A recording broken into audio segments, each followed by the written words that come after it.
Quando nós pensamos nas Nações Unidas, nós pensamos exatamente nisso.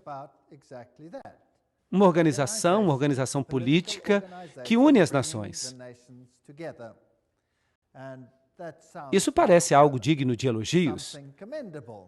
E a pergunta é, será que isso é tudo? Vocês se lembram que na Torre de Babel Deus separou as nações? Agora, se vocês observarem a sede das Nações Unidas em Nova York, vocês verão que é de fato um edifício notável. É um edifício grande chamado Nações Unidas. Ele é um edifício grande e o nome Nações Unidas foi cunhado pelo presidente Franklin D. Roosevelt dos Estados Unidos. E foi usado na Declaração das Nações Unidas, de janeiro de 1942, durante a Segunda Grande Guerra Mundial, quando representantes de 26 nações prometeram que seus governos continuariam combatendo o que eles chamavam de as forças do eixo. Este é um nome interessante, forças do eixo. Hoje há outro eixo contra o qual se combate, e esse é conhecido como eixo do mal. Vocês já ouviram falar disso? A precursora das Nações Unidas foi a Liga das Nações, e essa era uma organização concebida em circunstâncias similares durante a Primeira Guerra Mundial e estabelecida em 1919 por meio do Tratado de Versalhes para promover a cooperação internacional e para buscar paz e segurança. Eu estou tirando isso diretamente da página da internet das Nações Unidas. Então não há nada estranho nisso, isso é apenas história. Em 1945, os representantes de 50 países se encontraram em San Francisco, na Conferência das Nações Unidas. E eles então inventaram um diagrama das Nações Unidas. Os delegados deliberaram com base nas propostas formuladas pelos representantes da China, da União Soviética, do Reino Unido, dos Estados Unidos, em Dumbarton Oaks, Estados Unidos, em agosto a outubro de 1944. Foi então assinada no dia 26 de junho de 1945. 50 países. A Polônia não estava representada e se tornou um dos 51 países membros originais. Então ela passou oficialmente a existir em 24 de outubro de 1945, quando a proposta tinha sido ratificada pela China, França, União Soviética, Reino Unido, Estados Unidos e pela maioria dos outros signatários. E no dia 24 de outubro, celebra-se então a fundação das Nações Unidas. Agora, vamos dar uma olhada nesse diagrama, nessa proposta das Nações Unidas. Isso é uma história muito interessante. Bem, Arthur Balfour, vocês se lembram desse nome? Nós já o usamos antes. Ele fazia parte dos apóstolos de Hort. Vocês se lembram de Hort? Ele era o professor que ajudou a produzir os textos gregos que mudaram a ênfase da Bíblia e removeram muitos dos aspectos do poder de Jesus Cristo e da soberania da palavra de Deus. Os apóstolos eram uma sociedade secreta que funcionava naquela época, e Hort era membro e Arthur Balfour também era. Além disso, Arthur era o presidente da Sociedade para Pesquisa Psíquica e logo se tornou o primeiro-ministro da Inglaterra e foi importante na Primeira Liga das Nações. E esse ministro se tornou também, é claro, participante ativo da escritura do diagrama ou da proposta inicial da Liga das Nações. E foi essa proposta que formou a base das Nações Unidas. E não somente ele comandava a Sociedade de Pesquisa Psíquica, que tinha encontros frequentes em sua casa, mas iniciou um grupo chamado a Sociedade Sintética, cujo objetivo era criar uma única religião mundial. Essa é uma parte interessante da história. Ele convidou Frederick Myers, da Sociedade de Pesquisa Psíquica, e juntos eles criaram o preâmbulo de todas as religiões. Isso inclui o dogma de que os espíritos que já se foram podem se comunicar conosco. E, obviamente, se você faz parte de uma sociedade assim, você tem que aceitar essa situação. Então vocês percebem que embutido nisso tudo está o desejo de unificar as religiões. Agora vamos dar uma olhada em algumas figuras históricas das Nações Unidas. Alger Hiss se tornou o secretário-geral em exercício depois do estabelecimento das Nações Unidas. Em 16 de abril de 1945, nessa edição da revista Time, ele é chamado de um dos jovens mais brilhantes do Departamento de Estado. Foi Hiss e Joseph Johnson, que depois se tornou secretário dos Bilderbergers. Percebam que as sociedades secretas estão nisso. Foram eles que escreveram a maioria das propostas iniciais das Nações Unidas. Esses maçons de postos elevados, os Bilderbergers, foram os responsáveis por essas propostas. Agora, nós sabemos em que eles criam.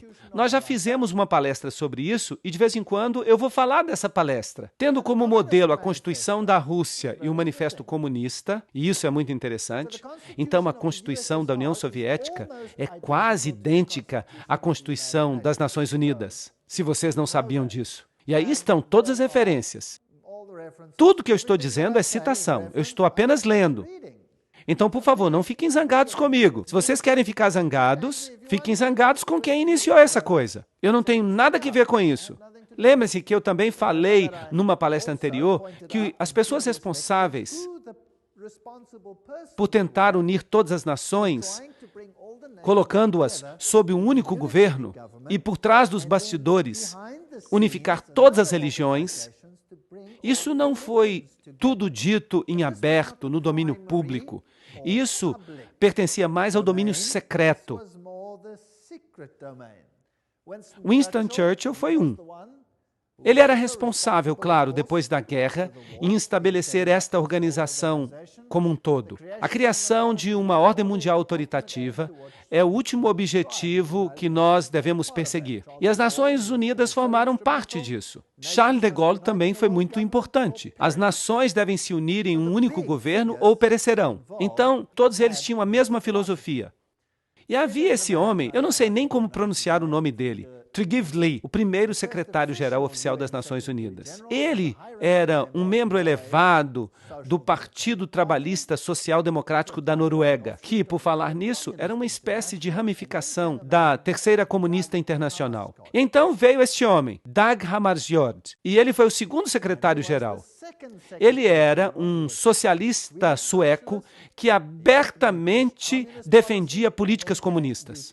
E então veio U Thant, terceiro secretário-geral, que era marxista. Então vocês percebem como a filosofia foi programada desde o início. Agora, eu não quero que vocês pensem que este era um método para produzir o anticapitalismo, porque os Estados Unidos também assinaram esta proposta. Então, por que os Estados Unidos assinariam algo que era, obviamente, tão contrário à sua própria filosofia? Bem, se você se lembra do princípio hegeliano, no qual duas posições antagônicas são estabelecidas no mundo, sendo que não é nenhuma das duas que se quer alcançar. O que você quer, de fato, é uma síntese intermediária. Então, o que você vê de fato são socialistas na função suprema de secretários-gerais. Mas se essas pessoas têm propensões marxistas ou propensões capitalistas, neste nível, isso não faz a menor diferença. Com isso, o método quer criar é uma síntese, que é o tipo de governo que se deseja a partir de tudo isso. Então, deste caos, você eventualmente consegue o que você quer. Agora, esse U Thant, claro, um dos primeiros secretários-gerais, ele disse: os federalistas mundiais defendem diante de nós a visão de uma humanidade unificada, vivendo em paz, debaixo de uma ordem mundial.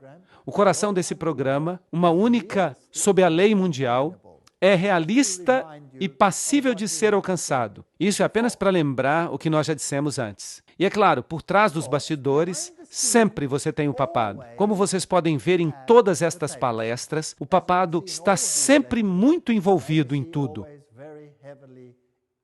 Aqui está o Papa Paulo VI com o secretário-geral U Thant. Agora, este homem era marxista. Bem, vamos colocar dessa forma. Publicamente, ele defendia uma agenda marxista.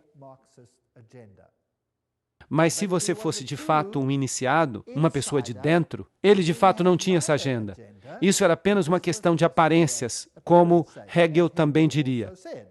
Então não é surpreendente que aqui nós tenhamos um outro aperto de mão com outro secretário-geral cujo nome era Kurt Waldheim. Agora, qual que era a agenda ou qual que era a visão política de Waldheim? Alguém sabe? Alguém quer dar um chute? Quando a sua visão política se tornou pública, houve muitas manifestações como resultado disso, pois ele era nazista. Sim, vocês conseguem perceber a filosofia hegeliana aparecendo aqui? Aí você tem o marxismo, a antítese, ali você tem o nazismo, a tese, e no meio, a síntese. Então não importa de fato que filosofias eles escolhiam, porque no final das contas dava tudo na mesma coisa.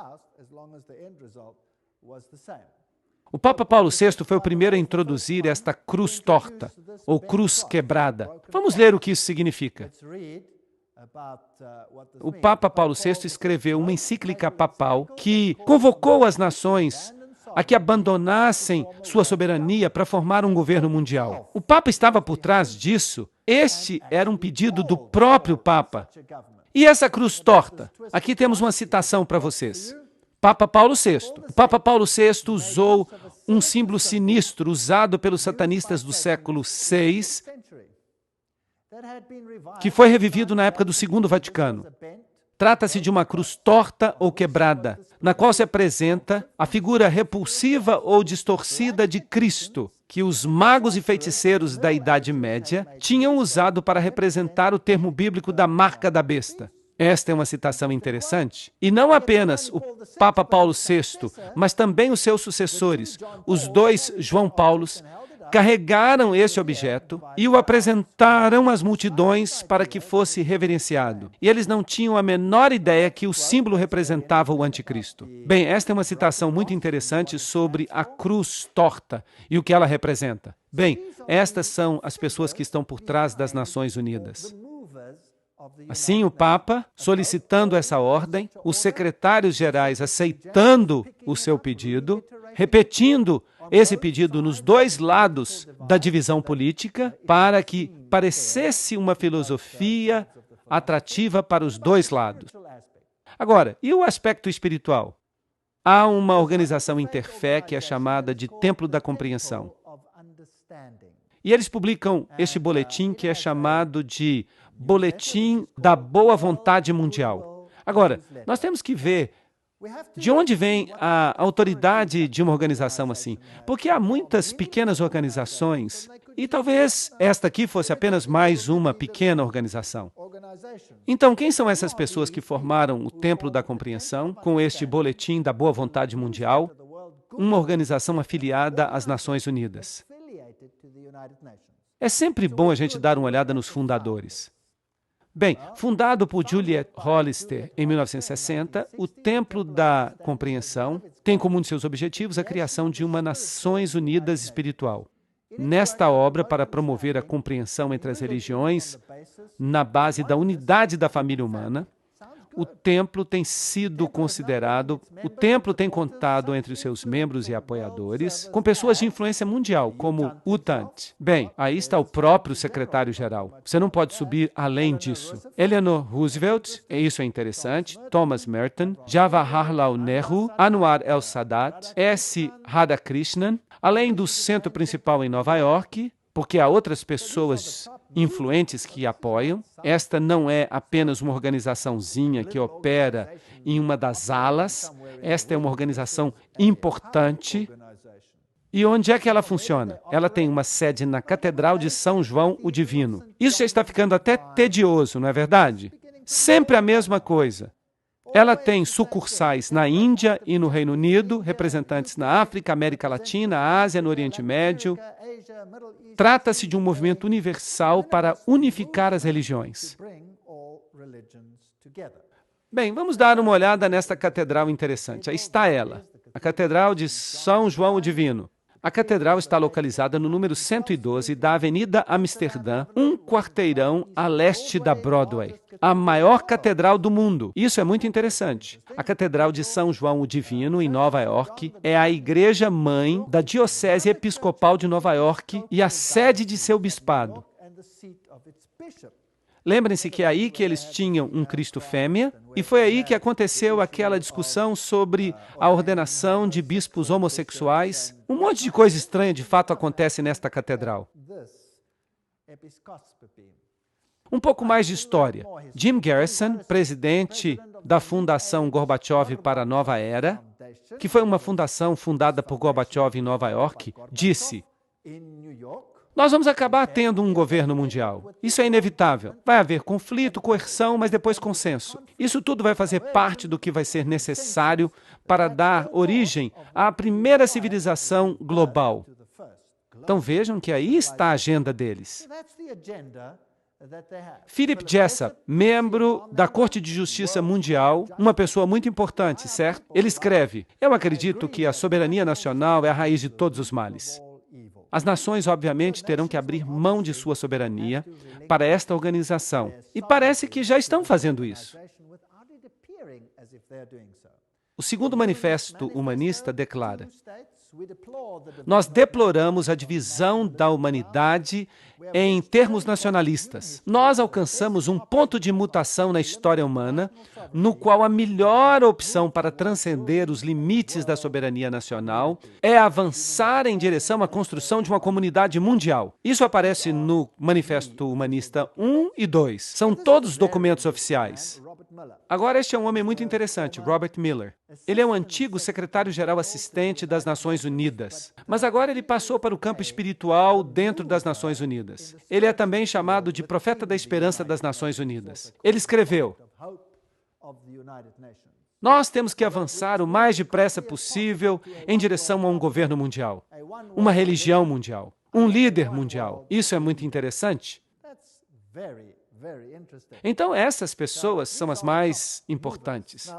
Agora, a filosofia. Eu estou sempre interessado na filosofia e em quem são as pessoas que estão por trás dos bastidores. E nós sempre chegamos aos mesmos velhos nomes, repetidas vezes. No livro A Conspiração de Aquário, de Marilyn Ferguson, uma pesquisa com pessoas da nova era mostrou que a figura mais influente para o despertar espiritual da nova era foi Pierre Teilhard de Chardin. Vocês se lembram quem ele era? Sacerdote jesuíta. Vejam vocês.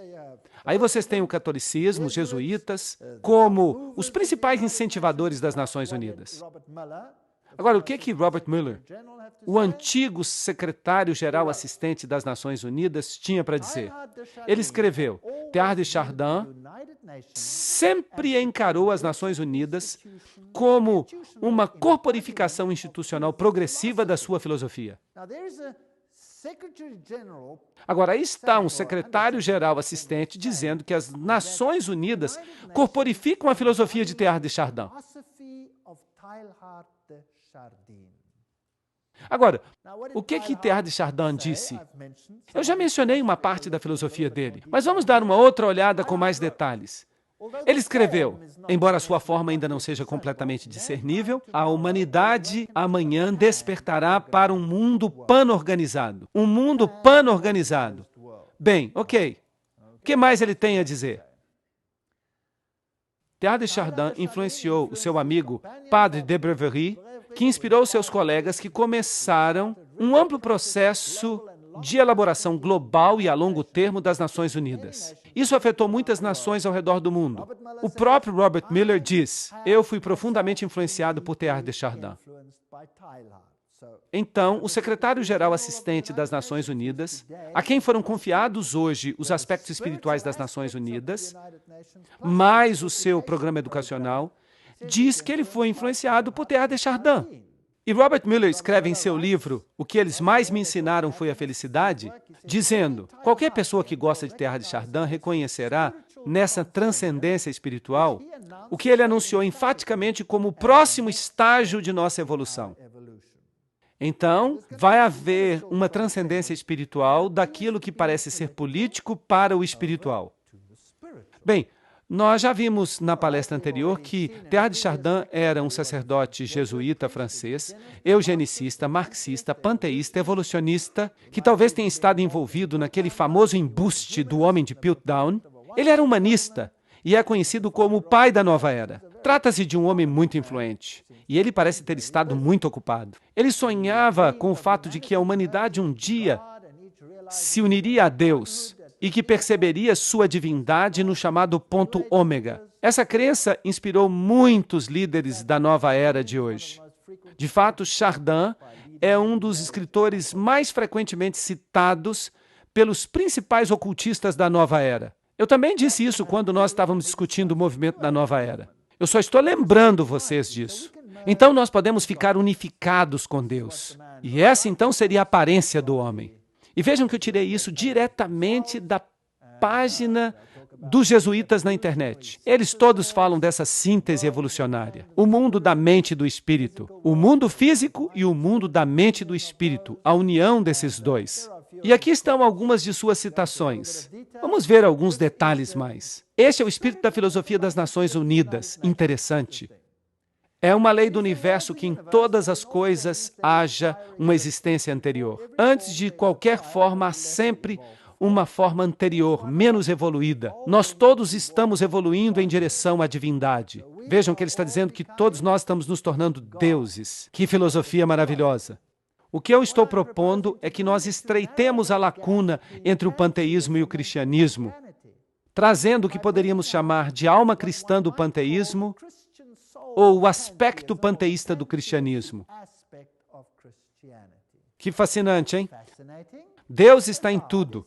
Deus não é uma entidade separada. Nós mesmos somos deuses, fazemos parte de Deus. Quem é panteísta acredita nessas coisas. Eu só posso ser salvo quando eu me tornar um com o universo. Essa é também a filosofia do budismo. Eu acredito que o Messias, a quem nós aguardamos, a quem nós todos, sem dúvida, aguardamos, é o Cristo universal, ou seja, o Cristo da evolução. Bem, essa é a filosofia de Teilhard de Chardin. Não é interessante? Então, infelizmente, eu não posso concordar com um único jota dessa filosofia. Ela não é bíblica. De fato, ela é uma blasfêmia.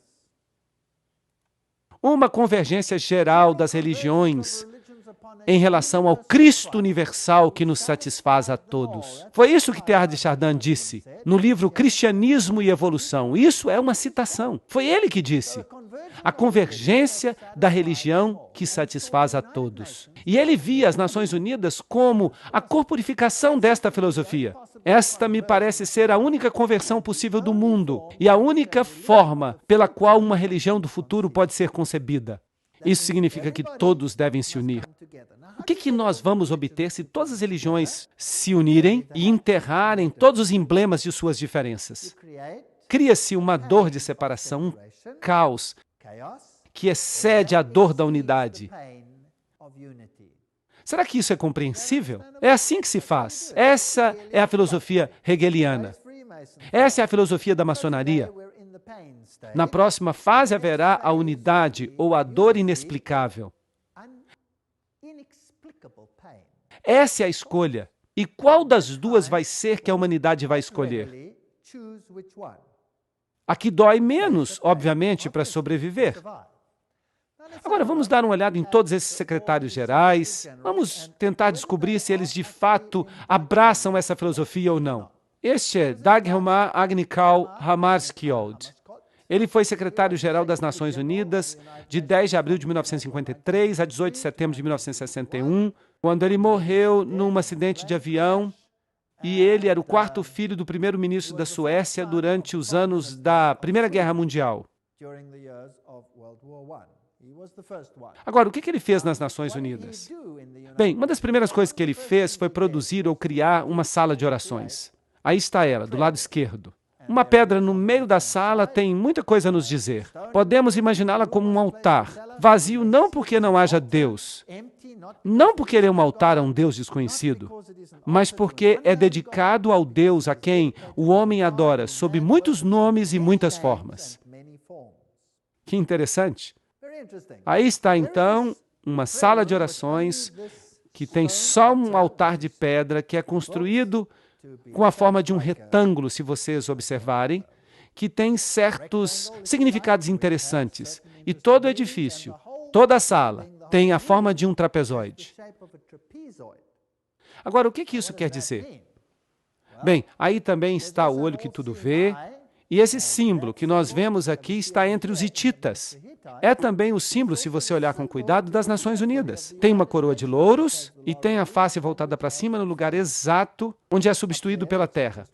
Talvez a melhor forma de compreender o que o olho que tudo vê representa é examinar a arquitetura da sala de meditação das Nações Unidas, em Nova York. A sala de meditação tem a forma de uma pirâmide, um trapezoide, sem a pedra de cima. Do lado de dentro, a sala tem pouca iluminação, mas vindo do teto está um raio de luz focado que se irradia até um rude altar de pedra. Na parede que está bem em frente, temos um mural moderno fantástico. E ele dinamicamente está cheio de símbolos do ocultismo, contendo 27 triângulos de várias configurações, uma mistura de pano de fundo preto, branco e colorido. E também uma linha vertical em forma de cobra. No centro está o olho que tudo vê, que atrai a atenção de milhões que visitam as Nações Unidas, com sua imagem surpreendente de suspeita e onipresença. Esta é uma citação de Tex Mars. E vejam algumas citações mais.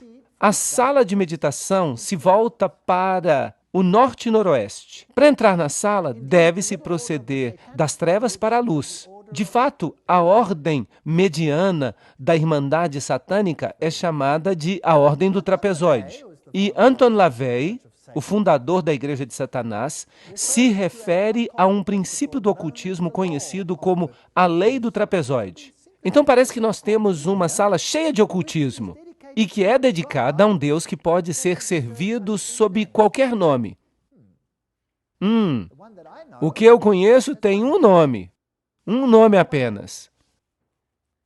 E Robert Miller, o padrinho espiritual das Nações Unidas e antigo secretário-geral, ele escreve o seguinte: podem-se contar várias histórias tocantes da transformação espiritual que as Nações Unidas têm realizado, a tal ponto que este pequeno lugar na Terra está se tornando terra sagrada. Por exemplo, o economista racional e intelectual Dag Hammarskjöld teve um encontro com Deus nas Nações Unidas e encontrou ali inspiração para sua obra como servo do mundo nos místicos da Idade Média. Vejam que ele não encontrou a sua inspiração da Bíblia. Ele a encontrou onde?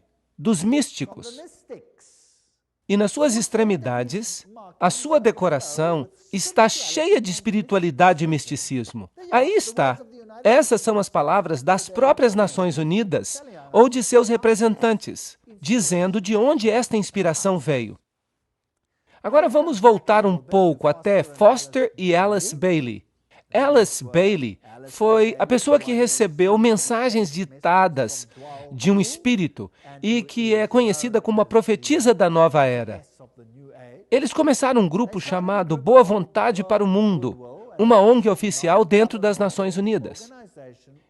E a declaração de propósito deste grupo é cooperar no mundo todo para a preparação do reaparecimento do Cristo. Então, as Nações Unidas, em outras palavras, é uma organização que se prepara para juntar todos os governos. Sim, mas isso é apenas no nível político. A agenda por trás disso tudo é fazer com que todas as religiões se juntem a fim de se prepararem para a volta de Cristo. Que Cristo? Não Jesus Cristo, mas o Cristo cósmico. Porque Jesus não vai voltar para fazer o que eles pensam que vai acontecer, como nós veremos numa futura palestra. O Cristo deles quer ter um reino aqui na Terra, mas Deus diz: o meu reino não é deste mundo. Agora, vamos dar uma olhada neste outro homem, Robert Miller. Aqui está ele, Dr. Robert Miller, antigo secretário-geral associado das Nações Unidas e chanceler da Universidade das Nações Unidas em prol da paz. Ele é o diretor do Partido da Paz 2000. É um homem muito importante. Robert Miller escreveu o seguinte apelo: Decida abrir a si mesmo para Deus, para o universo, para todos os seus irmãos e irmãs, para o seu eu interior, para o potencial da raça humana, para a infinitude do eu interno. E você se tornará o universo, você se tornará a infinitude, e você será finalmente real, divino, estupendo. Vejam que se trata da mesma filosofia. O que ele está dizendo aqui? Que nós podemos nos tornar Deus. Tudo bem? Então aí está o promotor, o mentor da filosofia das Nações Unidas. E Robert Miller escreve ainda, na obra O Currículo Central do Mundo. E vejam que isso é surpreendente. 2 pontos. A filosofia que subjaz à escola de Robert Miller, vejam que agora ele está falando de uma escola Robert Miller. Nós vamos ter que falar sobre isso mais tarde. A escola Robert Miller é o programa educacional para o mundo inteiro que será iniciado pelas Nações Unidas. E isso é assustador. Mas continuemos a ler. A filosofia que subjaz à escola Robert Miller é baseada nos ensinamentos estabelecidos nos livros de Alice Bailey. Vejam, os livros de Alice Bailey foram publicados originalmente por uma editora chamada Editora Lucifer. E por causa da reação que receberam, eles mudaram o nome para Lucis Trust. E agora esta escola é certificada como uma escola adjunta das Nações Unidas, que fornece educação para a cooperação internacional e para a paz. Isso é um grande negócio. Então, a filosofia é baseada nos escritos canalizados por Lúcifer, que preparam para a vinda de Lúcifer. E lembrem-se do que eles disseram, que eles estavam bem abertos para isso. Alice Bailey alega que a evidência do crescimento do intelecto humano, juntamente com as linhas receptivas necessárias para a preparação da nova era, pode ser vista no planejamento de várias nações e nos esforços das Nações Unidas para formular um plano mundial. Deste ponto de partida, há um desdobramento. 3 fatores ocultistas governaram o desenvolvimento de todos esses planos. Agora vocês entendem por que eu chamei esta palestra sobre as Nações Unidas de a agenda do ocultismo? Porque Alice Bailey diz que há 3 níveis de ocultismo. E Robert Miller diz, sim, nós seguimos os escritos de Alice Bailey. Ela não foi muito explícita, mas ela declarou, dentro das Nações Unidas está o germe e a semente de um grande grupo internacional de meditação e reflexão. Um grupo de pensamento de homens e mulheres educados, em cujas mãos jaz o destino da humanidade. Puxa vida, isso está sob o controle de muitos discípulos do 4º raio, e se vocês pudessem perceber, o seu ponto de foco meditativo está no plano budista da intuição, o plano sobre o qual toda atividade hierárquica de hoje é encontrada. Não se pode ser mais ocultista do que isso. O que ela está dizendo é que o âmago central das Nações Unidas é controlado por gente que está sob o controle de Lúcifer. É isso que ela está dizendo. Ela está dizendo que tudo isso é demoníaco. São suas palavras e não as minhas. Eu só estou lendo.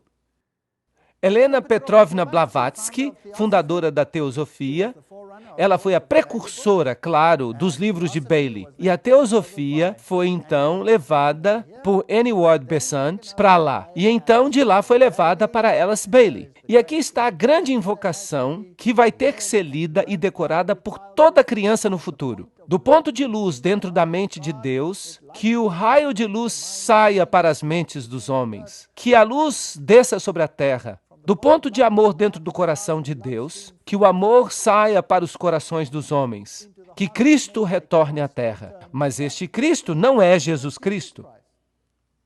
Do centro onde a vontade de Deus é conhecida, que o propósito guie as vontades diminutas e pequenas dos homens. Oh, que legal, parece bem pejorativo. O propósito que os mestres conhecem e servem. Que arrogância! Do centro que nós chamamos a raça dos homens, que o plano de amor e luz funcione e que ele possa selar a porta onde habita o mal. Isto é interessante. Que porta é essa onde habita o mal que deve ser selada? Bem, se você entende alguma coisa de ocultismo, você saberá que eles chamam a luz de trevas e as trevas de luz, e que eles dizem que Jesus é o mal. Nós lemos todas essas citações quando nós demos uma palestra sobre aquele assunto. Eles a selam, porque ali habita o mal. Que a luz e o amor e o poder restaurem o plano da terra.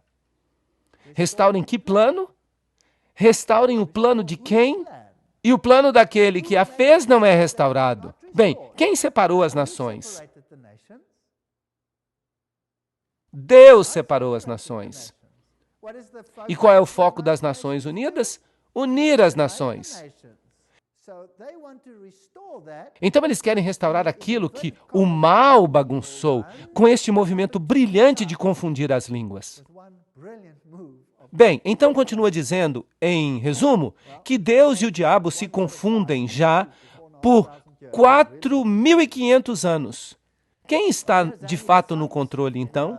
Bem, aqui está Annie Besant na sua roupa de grau 33 da maçonaria. Comaçonaria. Vocês se lembram que nós falamos deste assunto. O livro-texto da Teosofia ensina a imortalidade, a reencarnação, a deidade do homem. Vejam a declaração de Djwhal Khul, que também inspirou Alice A. Bailey. Ele fala o seguinte sobre Alice A. Bailey. A.A.B., Alice A. Bailey, sabe quem eu sou e me reconhece pelos meus 2 nomes. Agora, isso é interessante, porque há 2 nomes. Vocês vão descobrir que nomes são esses. E então fica interessante. Isso é uma história de detetive, é muito interessante. Bem, a Bíblia diz, eles são espíritos de demônios, operando milagres, que saem para os reinos da terra e para o mundo inteiro, a fim de juntá-los para a batalha do grande dia do Deus Todo-Poderoso. Apocalipse 16:14. Lembrem-se que Helena Petrovna Blavatsky, a fundadora deste movimento, da qual Alice A. Bailey se tornou a suma sacerdotisa, disse, Lúcifer representa a vida, o pensamento, o progresso, a civilização, a liberdade, a independência. Lúcifer é o verbo, a serpente, o salvador. É Satanás que é o Deus de nosso planeta e o nosso único Deus. Então ela fala sobre a Virgem, que é Satanás e Lúcifer ao mesmo tempo, e do Espírito Santo, tudo em um. Então não importa se você o chama de Ísis ou se você o chama de Osíris, não importa. Não importa se você o chama de Baal ou Astarote, não importa. 2 nomes. Ele sempre se apresenta sob 2 nomes, 2 princípios. Alice Bailey foi a sucessora de Besant como líder da Casa da Teosofia. E o marido dela era um maçom de grau 32. Claro, parte da comaçonaria. Aí está ela, sacerdotisa e profetisa do movimento da Nova Era, que recebeu estas mensagens desta entidade espiritual, que tem que ser um demônio, Djwhal Khul. Seus escritos, como nós já dissemos, faz dela uma das 2 mulheres a ter escrito mais livros em tempos modernos. E qual era o seu principal objetivo? Os problemas da humanidade. Juntar a humanidade de novo, preparar o mundo para a volta de Cristo. Nós já lemos esta citação. Eu me dedico de novo para o serviço daquele que vem. Aquele que vem é um acrônimo no mundo do ocultismo para Lúcifer. E eu farei tudo o que eu puder para preparar as mentes e os corações dos homens para aquele evento. Eu não tenho nenhum outro objetivo na vida. E ela escreve ainda, o homem do Tibete, e ela está falando de Djwhal Khul, me pediu para anunciar que quando ele está falando de Cristo, ele está se referindo ao seu nome oficial como cabeça da hierarquia. O Cristo trabalha para todos os homens, sem levar em consideração a sua religião. Ele não pertence ao mundo cristão mais do que ao mundo budista, ou maometano, ou qualquer outra fé. Não há necessidade que alguém pertença à igreja cristã para se afiliar a Cristo. Vejam que ela não está falando então do cristianismo.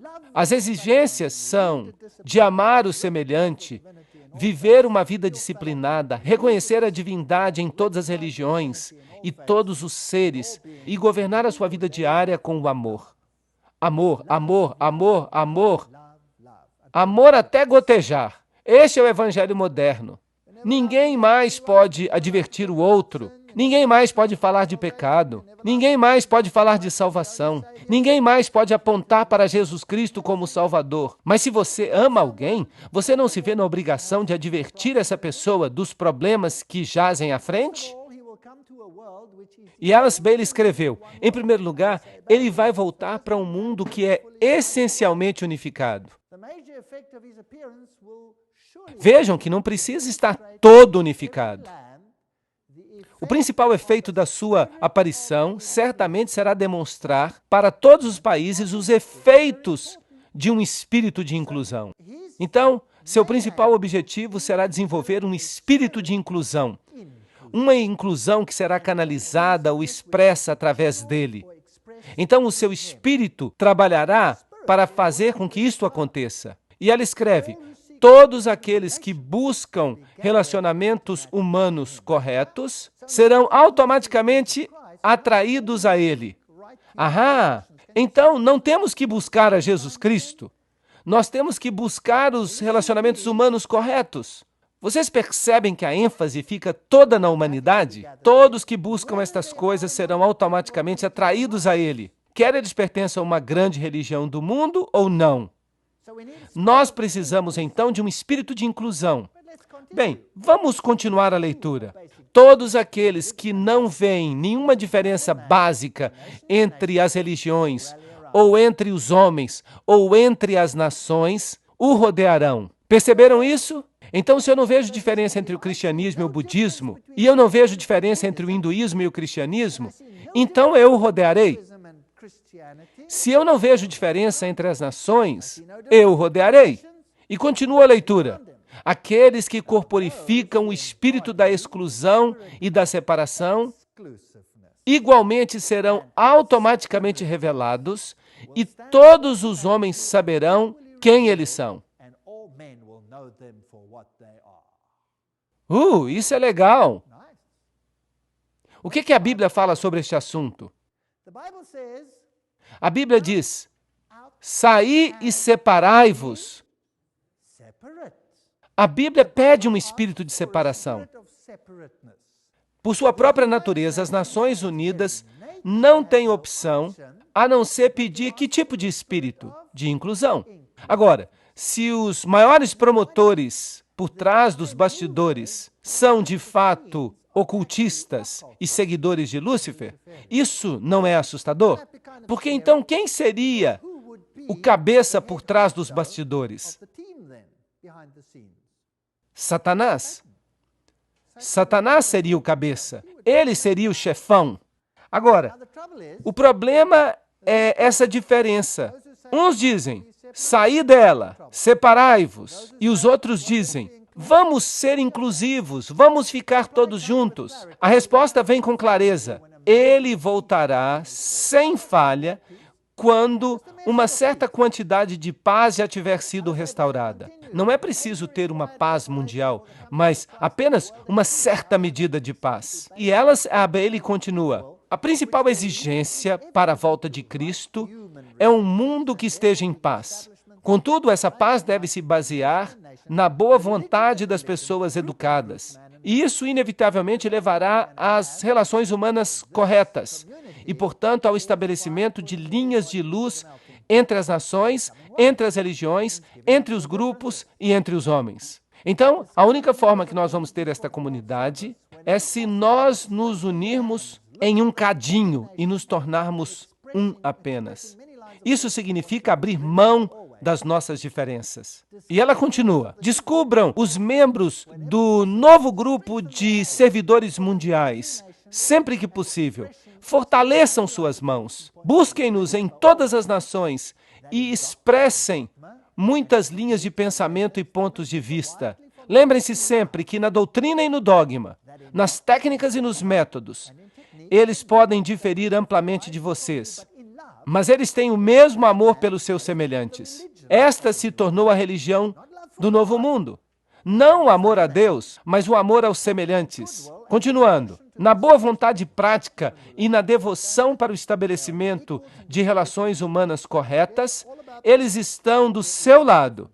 Eles são seus iguais e provavelmente ensinam o mesmo tanto. Então, eles estão dizendo, esqueçam-se de todas as diferenças religiosas. Promovam sem cessar a obra da boa vontade mundial, para que toda a nação possa ter o seu grupo de homens e mulheres dedicados ao estabelecimento de relações humanas corretas.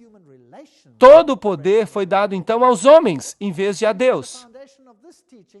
E é com base nesse ensinamento que Cristo levantará a superestrutura da irmandade dos homens, pois as relações humanas corretas são uma expressão do amor de Deus. Isso é tudo que nós ouvimos nos sermões do Novo Mundo. O que é importante são as relações humanas corretas. O que é importante é que nós aceitemos uns aos outros, independentemente de quem sejamos.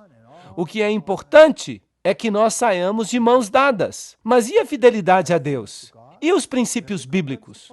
Não, eles dizem que nós temos que abrir mão deles.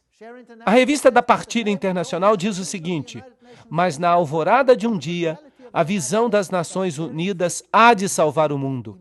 E quando a realidade das Nações Unidas começar a dar fruto, então o fôlego de imortalidade será uma realidade viva sobre a Terra. E aqui está o hinduísta Sri Chinmoy, líder espiritual, sacerdote atual das Nações Unidas.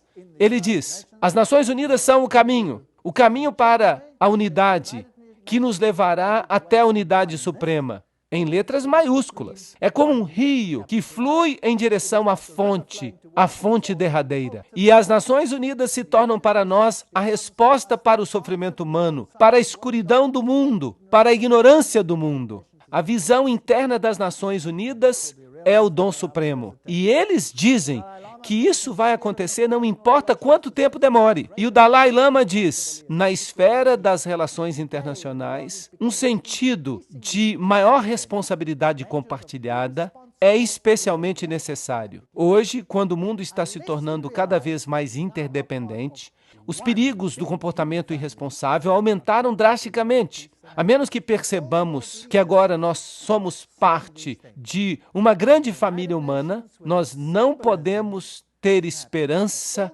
em relação à paz e à felicidade. Então, todos os líderes do mundo estão dizendo estas coisas. E as Nações Unidas, com seu simbolismo da antiga coroa de louros sobre um globo, nada mais é do que uma imitação do ideal antigo do paganismo, que Lúcifer, mais uma vez, quer concretizar no mundo em que nós vivemos hoje.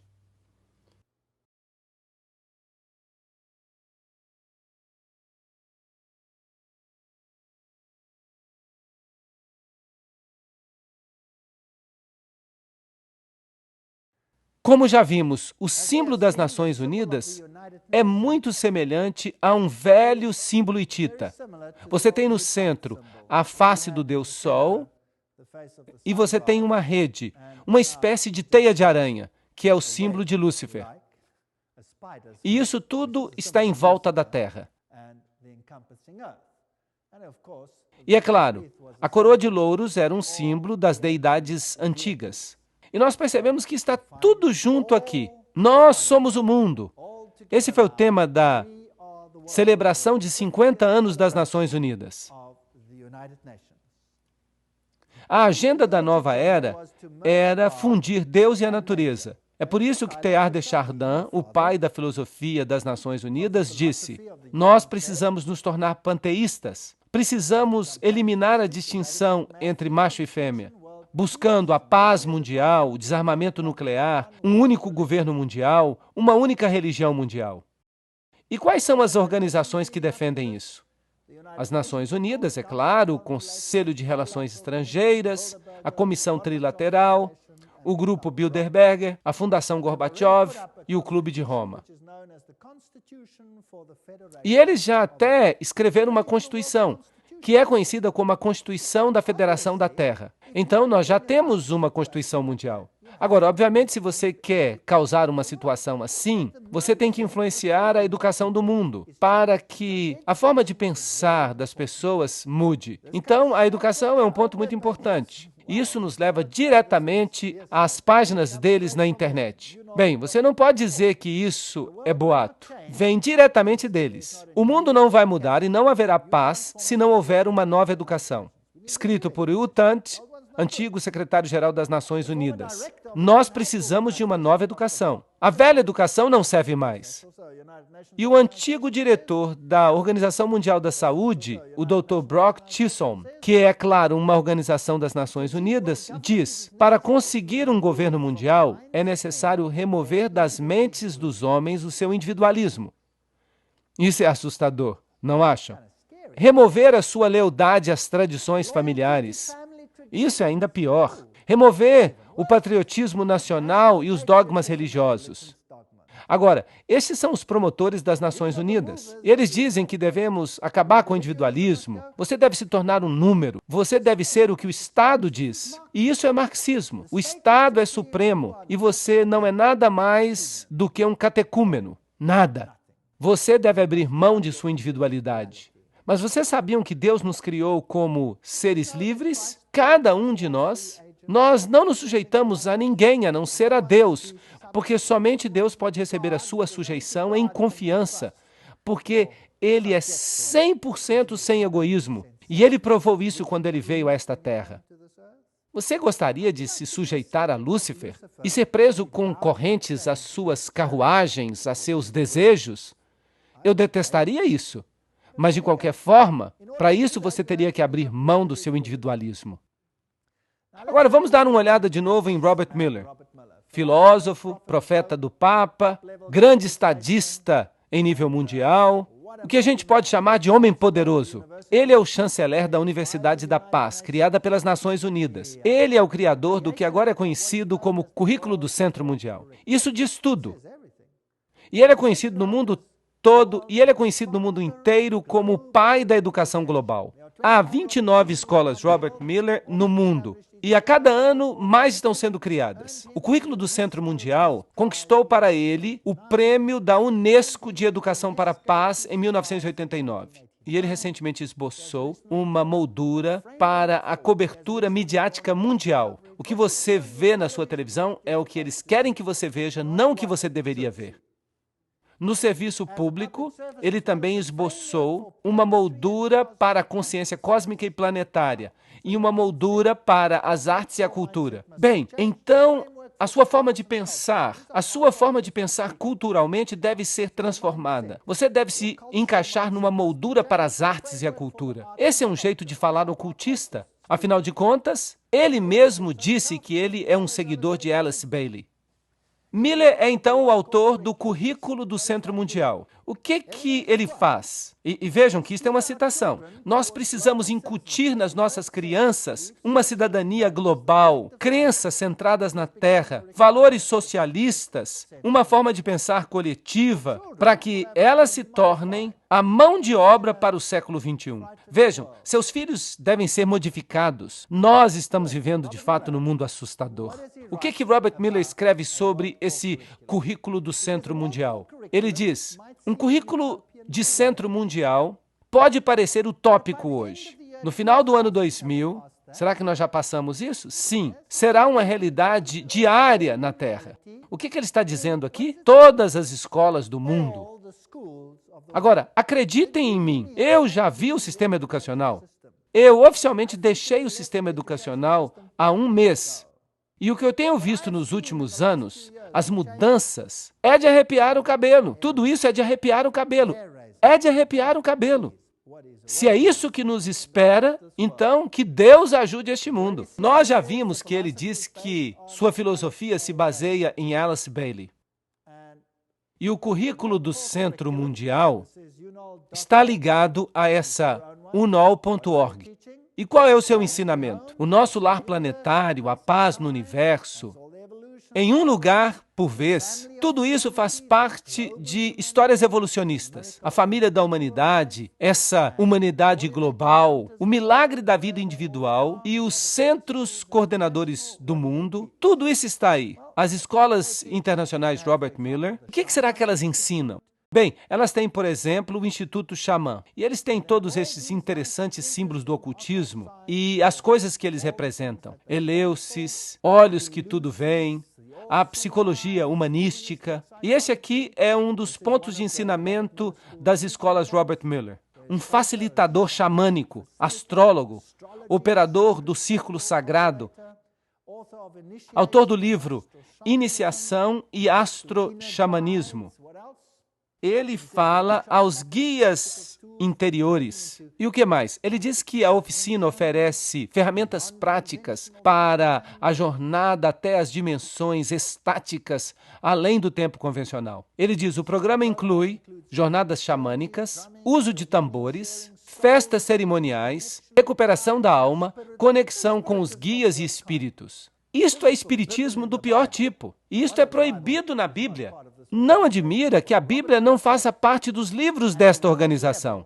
E Robert Miller diz, no nível mundial, as Nações Unidas adotaram uma estratégia de desenvolvimento econômico mundial. Alimento, agricultura, este é o Plano de Alimento Mundial. E um plano de saúde mundial, um plano de alfabetização mundial, um plano de emprego mundial, um plano de indústria mundial. Eles já planejaram cada detalhe de nossas vidas. Agora, outra organização que é muito importante é a Unesco. Vamos dar uma olhada na Unesco. É uma suborganização das Nações Unidas. E Julian Huxley é o antigo diretor da Unesco. Ele foi escolhido humanista do ano. Ele é um filósofo ateu, membro do Bureau Colonial Comunista, da Sociedade Britânica Fabiana e um signatário do Segundo Manifesto Humanista. Na minha opinião, essa não é uma boa recomendação. E tem mais. Archibald MacLeish, membro da Caveira e Ossos, escreveu a Constituição da Unesco. Então ele deve também ser membro dos Illuminati, como nós vimos naquela palestra sobre o segredo por trás das organizações secretas. Portanto, foram maçons que ajudaram a criar a organização. Sendo homem internacional, MacLeish é um fervoroso defensor da União Mundial. E aqui está outro. Niebuhr. Ele é o cofundador da Unesco e ele assinou o CIECUS. Agora, o que significa isso? Apareceu em 1969 e eles imprimiram isso na revista New York Times. O que é CIECUS? Vejam o que dizem os seus fundadores. É a posição do CIECUS que o controle de natalidade deveria ser disponível a todos, inclusive aos menores, que devem desfrutar dos mesmos direitos de acesso livre e independente ao controle de natalidade que as demais pessoas.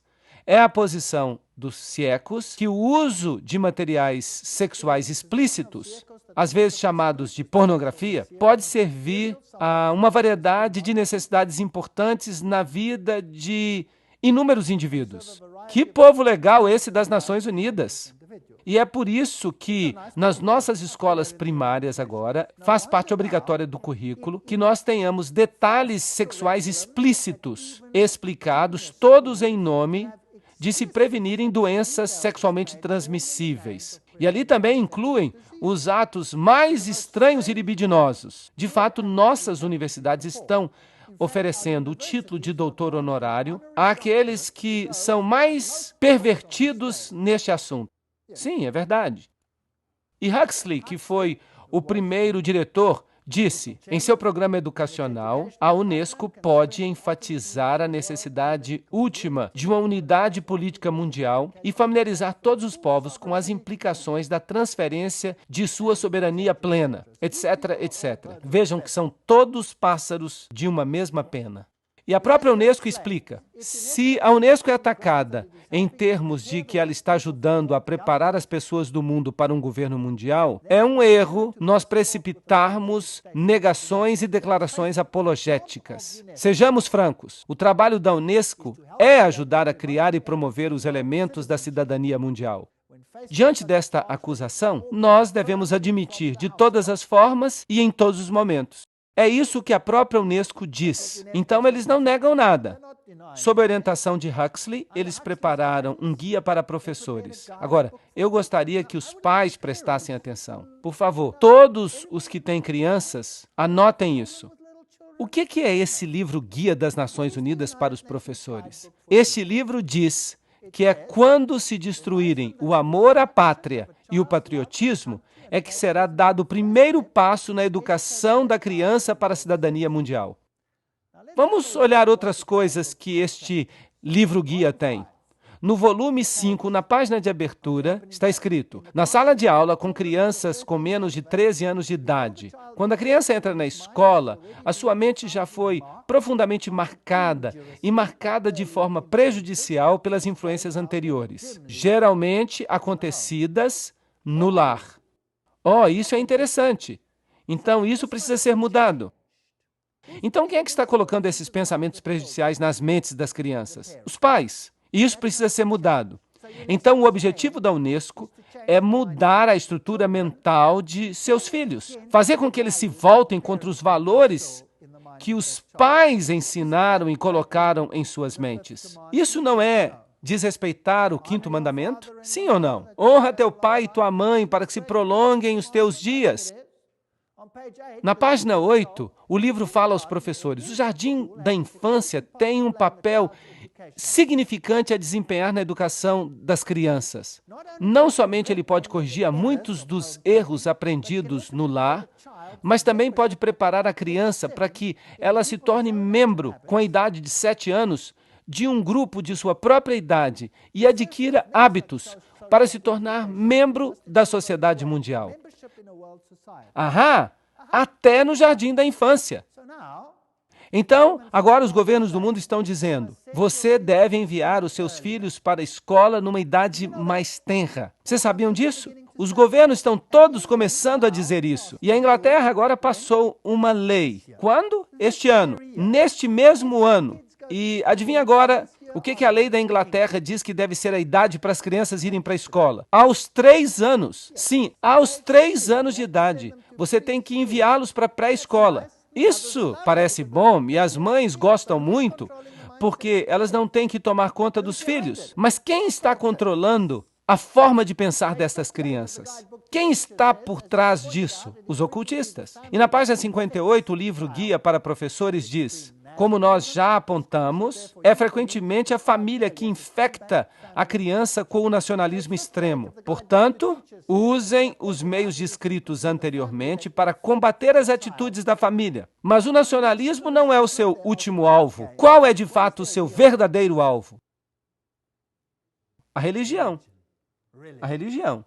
E no volume 5, página 11, está escrito: em nossa opinião, a história e a geografia deveriam ser ensinados nesta idade como história e geografia universais. O estudo de história levanta problemas de valor e seria melhor que nós os adiássemos até que o aluno seja livre dos preconceitos nacionalistas, que no presente impregnam o ensino da história. Então, toda a forma de pensar da criança deve ser mudada no programa de ensino. E este é o objetivo da Unesco. Não é um objetivo nobre. Eu não acho que seja, porque a autoridade da religião, dos pais, especialmente da religião cristã, é solapada.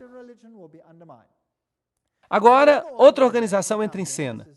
Esta é chamada de Organização Findhorn. E eles promovem a saúde ecológica e a prosperidade ecológica. Você já ouviu falar de ecologia hoje em dia? Sim. Agora, de novo, nós temos que buscar as pistas. Nós temos que sempre fazer um trabalho de detetive. Por causa da conexão de São Francisco, isso é, Francisco Xavier, com a natureza, o Papa João Paulo II o escolheu como santo padroeiro da ecologia. Agora, São Francisco de Assis vem lado a lado com Inácio de Loyola, o jesuíta, só para vocês saberem. E é no dia de São Francisco que milhares de pessoas vão até a Catedral de São João o Divino. É uma catedral onde se abençoam os animais. Também o ocultista Robert Miller, que é o antigo secretário-geral associado das Nações Unidas, nos informa que São Francisco foi declarado santo padroeiro das Nações Unidas. O Papa faz, as Nações Unidas imitam. Quem está realmente em controle? Roma. E aí está ele. Se você quiser orar para ele, você pode. Se você não quiser orar para ele, você pode ignorar. O secretário-geral das Nações Unidas, U Thant, formou a organização Cidadãos Planetários com a atividade da nova era encabeçada por Donald Keyes. Agora nós estamos fazendo as ligações. Aqui está o manda-chuva das Nações Unidas com Donald Keys. Cidadãos Planetários é agora uma ONG dentro das Nações Unidas, especialmente dedicada a preparar os povos para a vinda de uma nova cultura, dedicada especialmente à preparação dos povos para o advento da nova cultura. Vamos continuar falando de Donald Keys. Aí está ele junto com Hugh Tunt. Donald Keys tem estado ativamente envolvido com a comunidade Findhorn. Pegaram uma ligação. As Nações Unidas, o secretário-geral Hugh Tunt, Donald Keys, a Findhorn, e escreve regularmente para a sua revista Uma Terra. E Donald Keys escreveu: os grupos da nova era estão focando e entrando em um novo estágio, um estágio relacionado ao mundo. Eles estão maduros o suficiente para começar a ajudar a carregar o peso do fardo da humanidade. A disseminação de valores da nova era é como se fosse um fermento unificador na massa humana e pode ser um ingrediente crítico para a emergência com sucesso dos anos 80. Agora vamos tentar entender melhor a Findhorn. O seu logotipo é a chama de Lúcifer. Eles usam símbolos ocultistas, eles usam uma flor de lótus,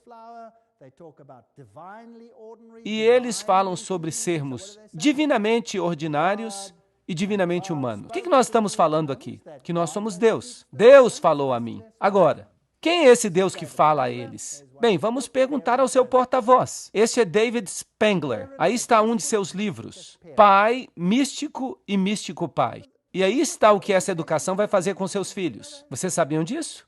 David Spangler, porta-voz da comunidade Findhorn, no norte da Escócia. Aqui é uma foto dele mais recente. Vamos ver o que ele diz. Ele escreve no livro Reflexões de Cristo: a verdadeira luz de Lúcifer não pode ser vista na tristeza, nas trevas, na rejeição. A verdadeira luz deste grande ser só pode ser reconhecida quando os nossos próprios olhos podem ver com a luz do Cristo, a luz do sol interior. Lúcifer opera dentro de cada um de nós a fim de nos curar. E à medida que nós nos movemos para uma nova era, que é a era da integridade humana, eles adoram esta palavra, integridade.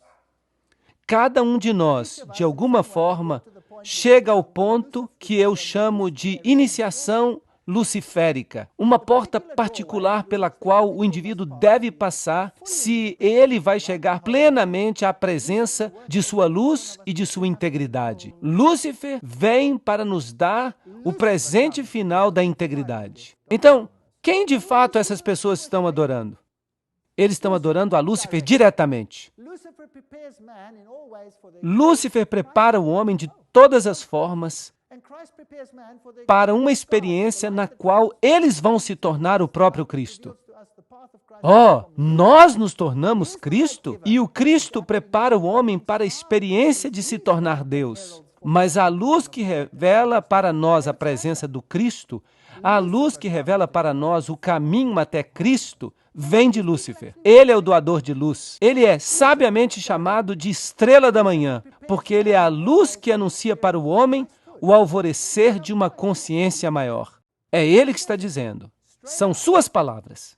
E ele escreve: nós podemos pegar todas as escrituras e todos os ensinamentos e todos os tabletes e todas as leis e todos os marshmallows e podemos fazer uma alegre fogueira, um churrasco de marshmallow, porque é isso que eles valem. Ok, eu não acho que eles gostam muito da Bíblia ou da lei de Deus. Esses são os promotores, os divulgadores das Nações Unidas. E eles falam de uma nova ordem econômica. Nós não vamos entrar em todos os detalhes. Eles dizem: nós afirmamos que a economia de todas as nações é um tecido sem ruptura. Vejam que eles querem tudo junto. Eles querem uma nova ordem econômica internacional. Esse é o comentário da boa vontade mundial. Nós, os membros das Nações Unidas, solenemente proclamamos a nossa determinação unida de trabalhar urgentemente para o estabelecimento de uma nova ordem econômica internacional. Todo mundo vai ser controlado em um único nível por essa gente. Uma completa mudança na ordem econômica e financeira é imperativa, disse Benjamin Creme, porta-voz do Maitreya. Assim, a Assembleia Geral das Nações Unidas diz uma nova ordem econômica internacional. E então vocês percebem todas essas coisas estranhas que estão acontecendo. Buckminster Fuller diz, em essência, não me deem nenhuma outra tarefa, simplesmente deixem que eu seja o cabeça do órgão que controla a alimentação mundial. E eu terei todo o mundo aos meus pés amanhã. Eles vão usar o alimento para criar uma tensão suficiente para fazer com que todos aceitem. E Benjamin Creme também escreveu, os industriais, os economistas, os administradores de grande experiência e realização, que com a hierarquia, e ele está falando de um monte de demônios, que com a hierarquia tem desenvolvido planos e manuais que solucionarão os problemas de redistribuição do mundo quando houver vontade política suficiente para implementá-los. Isso significa quando eles começarem a roubar daqueles que têm para dar aos que não têm. E o próprio Maitreya, este Cristo da nova era, diz, as Nações Unidas são a principal esperança do mundo. Em seus interrelacionamentos, nós podemos ver um exemplo de democracia, o símbolo para essa expressão da vontade de Deus que os homens chamam de boa vontade. Com o advento do Cristo, essa boa vontade fará com que todos os homens e todas as nações desenvolvam relacionamentos corretos e criem as circunstâncias necessárias para a expressão dessa síntese, que será o principal aspecto da civilização vindoura. Nesta empresa vasta, as Nações Unidas desempenharão um papel principal. Lembram de Apocalipse 17? Os 10 chifres que vocês viram são 10 reis que ainda não receberam reino, mas por uma hora eles receberão autoridade como reis, juntamente com a besta. Eles têm um propósito, e eles darão o seu poder e autoridade à besta. Eles farão guerra contra o Cordeiro. 10 regiões, de acordo com Gary K. O Clube de Roma dividiu o mundo em 10 regiões e escreveu a nova Constituição. E nós temos esta nova civilização. E uma conferência aconteceu no Fairmont Hotel, no auditório maçônico em São Francisco. E um documento da conferência diz: nós estamos experimentando o nascimento da primeira civilização global, uma iniciativa global, oportuna, histórica, em 1995. E foi aí. E eles estavam prontos para isso. A CIA, a OTAN, o MI5, o CFR, todos eles têm símbolos ocultistas. Pena que não tenhamos tempo para entrar em detalhes. A Comissão Trilateral era o 666, o 666 está no Tesouro Americano, SSS, que era a 6ª letra original do alfabeto grego, o F é a 6ª letra do nosso alfabeto, tudo isso dá 666. Agora, e essas religiões mundiais? E esse é o X da questão, se nós quisermos nos concentrar nesta questão hoje à noite. Isto será o centro do que vai acontecer. Não seria inevitável que as Nações Unidas, mais cedo ou mais tarde, adquirissem uma dimensão espiritual? É isso que diz Robert Miller, o chefão por trás da educação mundial, da mídia mundial, da Universidade da Paz, todas essas coisas. Robert Miller escreve, há uma ilustração famosa que mostra Cristo batendo a porta do alto edifício das Nações Unidas, querendo entrar nele. Eu sempre visualizo na minha mente uma figura mais precisa, aquela de que as Nações Unidas representam o corpo de Cristo. Isso é interessante. Cristo não disse que o meu reino não é deste mundo? Então, este é outro reino. E este Cristo definitivamente não é Jesus Cristo. E ele então diz, o Papa João Paulo II disse que nós somos cortadores de pedra e artesãos de uma catedral que talvez nós nunca vejamos em sua beleza final. Esta é uma linguagem maçônica que o Papa João Paulo II está usando. E a tapeçaria dessa obra envolve a condição total da humanidade deste planeta. E tudo isso faz parte de uma das páginas mais prodigiosas da evolução. Vai requerer o desligamento e a objetividade dos historiadores futuros, a fim de que eles avaliem plenamente o que aconteceu no último terço do nosso século e que compreendam a verdadeira significância das Nações Unidas. Nenhuma força humana será capaz de destruir as Nações Unidas. Muito interessante. pois as Nações Unidas não são um mero prédio ou uma mera ideia. Não é uma criação feita por homens. Aí está Robert Miller falando, o antigo secretário-geral das Nações Unidas. Se não foi feito por homens, então quem fez? Quem a fez se não foi o homem que a fez? Bem, eles nos falam sobre o seu líder em palavras explícitas. Quem é ele? Lúcifer. As Nações Unidas são uma visão de luz do Supremo Absoluto, linguagem maçônica, que está vagarosa, constante e infalivelmente iluminando a ignorância, a noite da nossa vida humana. O sucesso divino e o progresso supremo das Nações Unidas, eles estão prestes a se tornar realidade. Na hora da sua escolha, o Supremo Absoluto vai fazer tocar o seu sino de vitória aqui na Terra, através do coração amoroso e servidor das Nações Unidas. Uau, isso é uma bomba! Ele vai fazer soar o seu sino de vitória? Obrigado, Robert Miller. O que mais você tem a dizer nesta questão? Decida abrir-se ao potencial da raça humana, à infinitude de seu eu interno, e você se tornará o universo. Finalmente você será o verdadeiro e divino eu. Isso, de fato, coloca todos os ingredientes no bolo. Eu estou cada vez mais atraído a alguns dos ensinamentos mais simples e, no entanto, mais importantes do Cristo e de todos os grandes profetas e visionários. Eu estou cada vez mais convencido de que o que eles previram é o início daquilo que vai se tornar realidade neste planeta e de que a humanidade vai transcender, vai se metamorfosear naquilo que aqueles grandes sonhadores, visionários e profetas imaginaram. Nós estamos mudando, nós vamos sofrer uma mudança. As principais religiões do mundo, no final, todas vão querer a mesma coisa. Será? Embora tenham nascido em lugares diferentes e em circunstâncias diferentes neste planeta. O que o mundo precisa hoje é uma convergência das religiões diferentes em busca e na definição das leis cósmicas ou divinas que devem regular o nosso comportamento neste planeta. Um ecumenismo espiritual de escala mundial, expresso em novas formas de cooperação religiosa, nas instituições. Isso seria o mais perto que nós vamos chegar do Cristo ressuscitado. Muito obrigado, muito interessante. A paz será impossível, Robert Miller fala, sem que domemos o fundamentalismo através de uma religião unida, que professe fidelidade somente a uma espiritualidade global e à saúde deste planeta. Então, o fundamentalismo tem que ser domado. Vamos começar com o islamismo. E onde vocês acham que eles vão terminar? Certamente no cristianismo.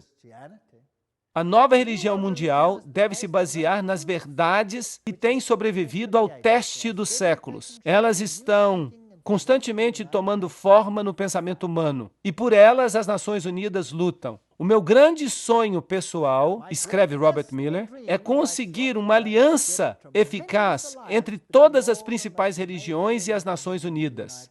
Que fascinante! Não pode haver uma dissociação entre a Igreja Universal e a loja sagrada dos verdadeiros maçons e os círculos internos das sociedades esotéricas. É isso que Alice Bailey e Robert Miller dizem que é a sua filosofia. Então aí está, maçonaria, luciferianismo, este é o reino na Terra. Em junho de 1995, uma conferência de cúpula, Interfé, foi realizada em São Francisco, com o propósito de unificar as religiões do mundo em uma organização global. A Organização das Religiões Unificadas é chamada de ORU e é para ser uma organização internacional interreligiosa cujo modelo é as Nações Unidas e afiliada às Nações Unidas. De acordo com sua literatura, W.B. Broward declara que a ORU acabou de lançar o seu manifesto escrito em junho de 1997. E por volta de junho de 2000, a organização estará plenamente estabelecida e operando globalmente a partir de junho de 2005. Quão longe nós estamos disso tudo? Está bem ali, virando a esquina. E essas coisas me deixam animados. Ela vai cooperar intimamente com as Nações Unidas e suas organizações a fim de complementar a política e a diplomacia das Nações Unidas. Na Conferência Interfé, o bispo anglicano William S. Wing fez o desafio para uma nova civilização global. Ele disse: nós estamos no limiar de uma nova era mundial que pode ser definida por uma polarização crescente que alimenta uma espiral de escalada de conflito e violência, ou pela crescente cooperação global que apela à raça humana para que trabalhe os seus limites nacionais, étnicos e religiosos a fim de servir a um bem maior para o globo. Vocês percebem para onde caminhamos? Robert Miller, e isso é muito interessante, da Dispatch Magazine, diz: não se preocupe se todas as religiões se liguem à Organização das Religiões Unidas. Muitas nações não se filiaram às Nações Unidas no início, mas depois elas se arrependeram e fizeram esforços para se filiar. A mesma coisa aconteceu com a comunidade europeia, e será o caso com as religiões mundiais, porque quem quer que fique de fora, cedo ou tarde vai se arrepender.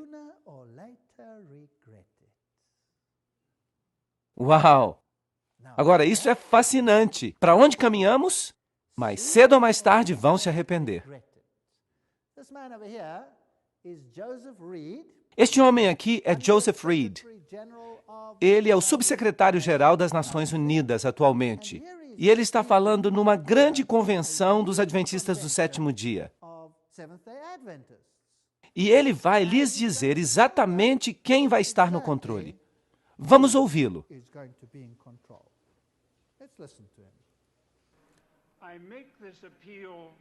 Eu faço este apelo porque as Nações Unidas são também a sua organização, a nossa organização mundial, a sua organização das Nações Unidas. Delegados, por favor, lembrem-se, as Nações Unidas são a única máquina que nós temos para a cooperação coletiva entre todas as nações.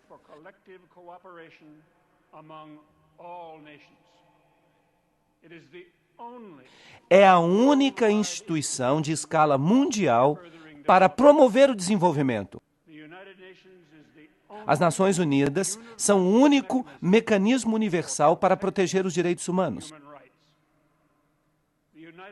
As Nações Unidas são a única moldura que compartilhamos para fortalecer a legislação internacional. Delegados, as Nações Unidas não representam o luxo da vida internacional. A obra das Nações Unidas é de vital importância para a melhoria da vida em nosso planeta. Isso é fascinante. As Nações Unidas são a sua organização. É o único corpo para isso, para aquilo. Agora, esse não foi o discurso que ele escreveu. Ele o leu para o secretário-geral das Nações Unidas. Agora nós temos um problema. Eu não quero fazer parte de uma organização conectada com Lúcifer. Esta é a minha opinião pessoal. As tradições místicas das principais denominações facilmente interagem com as tradições das religiões pagãs do mundo. Práticas de meditação, técnicas de visualização, exercício de respiração estão sendo agora usados para nos conectar com o reino espiritual. Ao fazer isso, esses líderes religiosos, como o Papa e o Dalai Lama, estão todos no mesmo plano. Carta de Discernimento, 1996. Uma religião para todos. O objetivo de uma religião mundial é a boa vontade mundial. Lembrem-se que todas essas são organizações filiadas às Nações Unidas, fundada por gente do mais alto escalão. As igrejas e as religiões mundiais deveriam indicar a unidade em todas as facetas da verdade que promoverão uma plataforma universal, uma plataforma à qual todos os homens, em todos os lugares, poderão pertencer. Essa plataforma deveria incluir a verdade de que todos os homens são divinos. Obrigado! Será que você pode fazer isso? Sim ou não? Eu espero que não. A verdade de que a evolução governa o crescimento do ser humano. Eu não creio nisso tampouco. Todo indivíduo é um Deus, todos os homens são divinos, e a evolução existe. O fato da imortalidade, da persistência eterna, a reencarnação, Isso tudo vem da divindade essencial de todo homem. Vejam que a Bíblia claramente nos ensina que não existe isso de encarnação, pois compete a todo homem morrer. Mas eu estou fazendo essas citações diretamente dos seus escritos. A preparação de homens e mulheres de boa vontade é necessária a fim de introduzir novos valores, novos parâmetros, novas atitudes, para preparar a vinda de um mestre mundial, as exigências de uma nova ordem mundial e uma reorganização da estrutura social. Eu mesmo não quero ter nenhuma parte com isso. Eu não quero nada disso.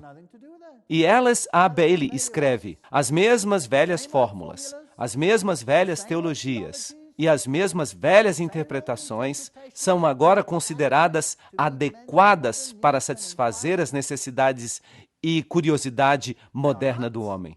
Mas elas não são. A igreja hoje é a tumba de Cristo e a pedra da teologia foi retirada da porta do sepulcro. Uau! Jesus e sua teologia? Adeus, adeus. Ela escreve ainda: o dia está amanhecendo em que todas as religiões serão consideradas como emanando de uma única grande fonte espiritual. Tudo será visto como uma união que fornece a raiz da qual a religião mundial universal inevitavelmente emergerá. Então não haverá mais nem cristão nem pagão, nem judeu nem gentio, mas simplesmente um grande corpo de crentes reunidos de todas as religiões atuais. Isso parece bom, mas de quem será essa religião? Eles aceitarão as mesmas verdades, não os conceitos teológicos, mas conceitos essenciais à vida espiritual. Eles se levantarão juntos na mesma plataforma de irmandade e de relações humanas. Eles reconhecerão sua filiação divina e buscarão a união para cooperar com o plano divino.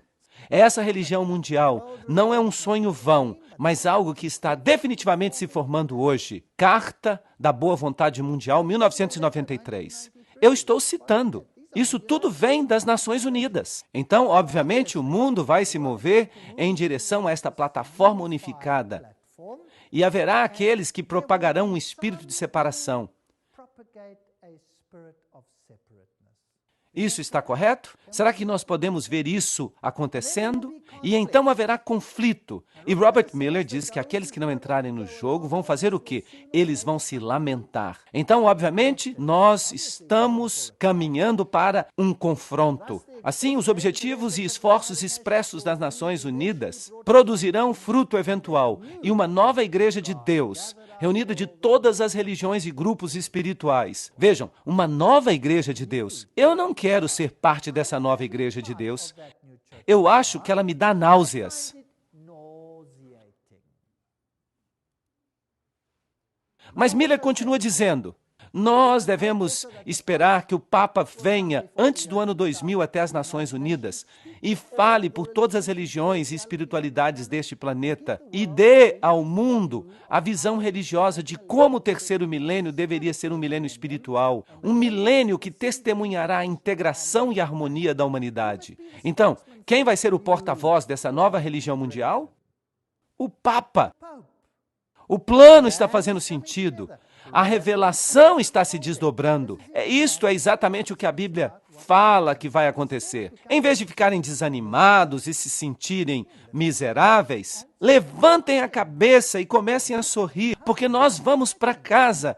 E isto é animador. As principais religiões do mundo devem apressar dramaticamente o seu movimento ecumênico e reorganizar a unidade de seus objetivos na diversidade dos seus cultos. As religiões devem cooperar ativamente para levar a alturas sem precedentes e uma melhor compreensão dos mistérios da vida e de nosso lugar no universo. A minha religião, certa ou errada, e a minha nação, certa ou errada, deve ser abandonada para sempre nesta era planetária. Vejam que eles não permitem mais que você diga que Jesus é o único caminho. Isso deve ser abandonado para sempre. Mas me desculpem, eu não vou abandonar isso. Eu me recuso. E eles continuam. Nós tivemos essa maravilhosa reunião, o Papa realmente apareceu diante das Nações Unidas e aconteceu um grande ensaio nas Nações Unidas para formar esta nova iniciativa ecumênica fundada por Ted Turner, e todo mundo está se reunindo sob um único partido religioso novo, sob os auspícios das Nações Unidas. Mas Apocalipse 13:3 diz: "E eu vi uma das cabeças como se tivesse recebido uma ferida de morte. E esta ferida mortal foi curada. E o mundo inteiro se maravilhou após a besta." E Josué 24:15 diz: "E se vos parecer mal servirdes ao Senhor, escolhei hoje a quem servireis. Se aos deuses que vossos pais serviram do outro lado do rio, ou aos deuses dos amorreus, em cujas terras vós habitais. Mas quanto a mim e minha casa, nós serviremos ao Senhor." Esta é a decisão que nós precisamos tomar. Estas são as questões diante de nós, e o triste é, e eu não estou inventando isso, eu estou lendo isto da tela. Eu não estou inventando. Eu queria que eu estivesse, mas eu não estou. Então nós estamos nos encaminhando para uma situação de crise. Mas nas palestras que virão, nós vamos dar uma olhada do outro lado da moeda. Nós já vimos bastante deste lado da moeda, não acham? Eu já estou cheio disso. Agora vamos dar uma olhada se Deus tem uma resposta para aquilo que Satanás está planejando. Agora, eu lhes dei um outro cartãozinho, como este, e eu tenho uma pergunta aqui. Eu estou começando a ver que a batalha não é realmente política. Perceberam isso hoje à noite?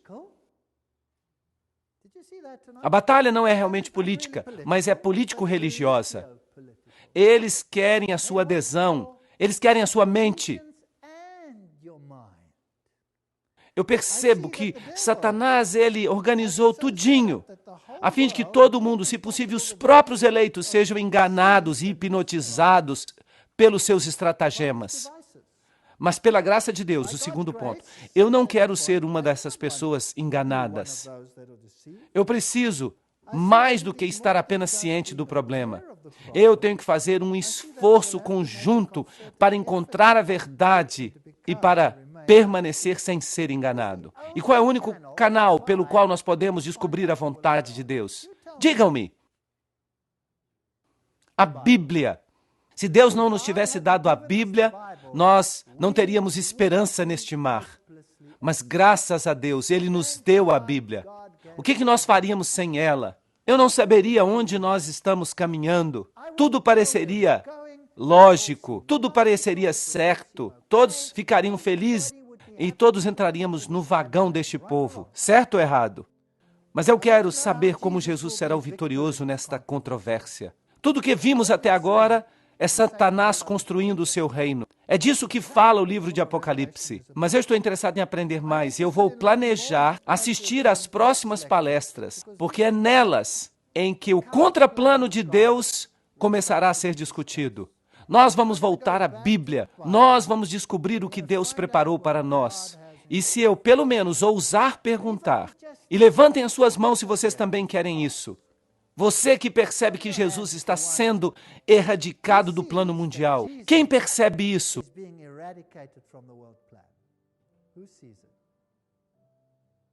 Uau! Está havendo um massacre de Jesus Cristo. E nós fomos pegos nesta batalha. Certo ou errado? Nós simplesmente fomos pegos nesta batalha. Então, que esperança nós temos de mudar o status quo? Nenhuma, nenhuma. Se você pensa que você sozinho vai mudar isso, esqueça. Nós não temos esperança. Qual é a nossa única esperança? Jesus Cristo. Ele é a única esperança. Sem Ele, não somos nada. E é por isso que eu posso me levantar aqui hoje, porque eu sei que não há nada que eu possa fazer, mas Ele pode fazer algo. Ele pode possibilitar que eu me levante aqui e fale a vocês. Isso não é maravilhoso? Todas as coisas são possíveis.